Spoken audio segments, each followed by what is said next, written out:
আসসালামু আলাইকুম। আমি লন্ডন থেকে মশিউর রহমান চৌধুরী কমপ্লিট লাইফের এই নতুন এপিসোডে আপনাদের স্বাগত জানাচ্ছি। আজকের বিষয় হলো কবরের আযাব থেকে বাঁচার আমল। তো চলুন শুরু করা যাক। ছোট্ট একটি দোয়া আছে যে দোয়া পড়লে জান্নাত ওয়াজিব হয়ে যায়। দোয়াটি হলো রাদিতু বিল্লাহি রাব্বাও ওয়া বিল ইসলামি দীনাও ওয়া বি মুহাম্মদ সাল্লাল্লাহু আলাইহি ওয়াসাল্লাম নবিয়্যাও ওয়া রাসূলা। অর্থ, আমি আল্লাহকে আমার রব, ইসলামকে আমার দ্বীন, মুহাম্মদ সাল্লাল্লাহু আলাইহি ওয়াসাল্লামকে রাসূল হিসেবে সন্তুষ্ট চিত্তে মেনে নিয়েছি। আবু সাঈদ খুদরি রাদিয়াল্লাহু তাআলা আনহু থেকে বর্ণিত, রাসূল সাল্লাল্লাহু আলাইহি ওয়াসাল্লাম ইরশাদ করেন, যে ব্যক্তি দোয়াটি পড়বে তার জন্য জান্নাত ওয়াজিব হয়ে যায়। আবু দাউদ হাদিস নাম্বার 1529।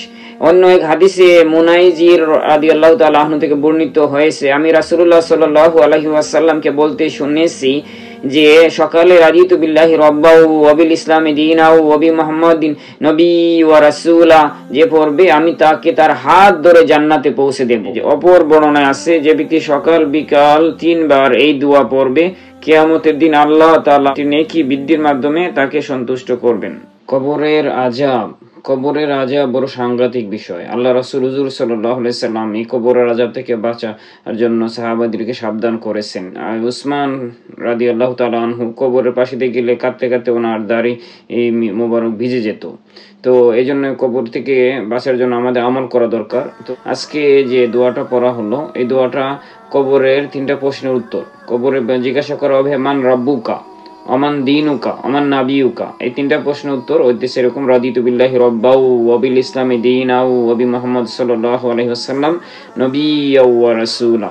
তাহলে এই আমলটা আমরা দুনিয়া থেকে প্র্যাকটিস করতে পারি। তো এই জন্য প্রতি ফরজ নামাজের পরে অথবা প্রতি আজানের পরে আমরা 3 বার করে পড়তে পারি।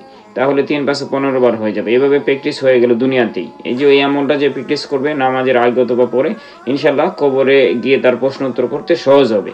আর শুধু এটা না, কবরের আযাব থেকে বাঁচার জন্য আল্লাহ তাআলা এক সূরা দিয়েছেন, হুজুর সাল্লাল্লাহু আলাইহি ওয়াসাল্লাম শিখাইছেন, সূরা মুলক।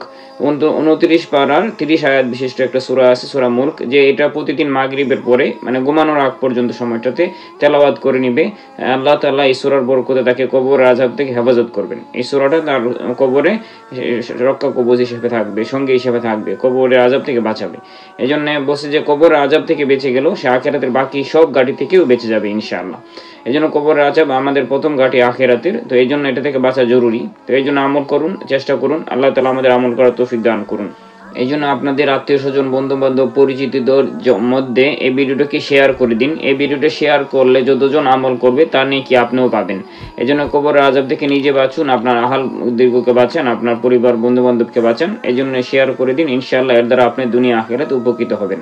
আমা আলাইনা ইল্লাল বালাগ। রাদিতু বিল্লাহি রাব্বা ওয়া বিল ইসলামি দীনা ওয়া বি মুহাম্মদ সাল্লাল্লাহু আলাইহি ওয়াসাল্লাম নবিয়্যাও ওয়া রাসূলা।